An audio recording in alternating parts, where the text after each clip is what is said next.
Spain நாட்டின் சக்தி வாய்ந்த ராணியான castle Isabella அமெரிக்காவைக் கண்டுபிடிப்பதற்கு வழிவகுத்த கிறிஸ்டோபர் கொலம்பஸின் வரலாற்றுப் பயணத்துக்கு நிதியளித்ததின் மூலம் மிகவும் பிரபலமானவராக மாறினார்.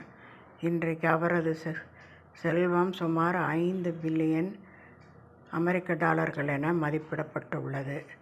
காஸ்டைல் இசபெல்லா ஸ்பெயின் நாட்டின் சக்தி வாய்ந்த ராணி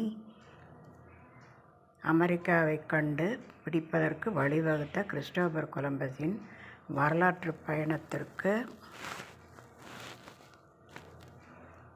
நிதியளித்ததன் மூலம் மிகவும் பிரபலமாக மாறினார்.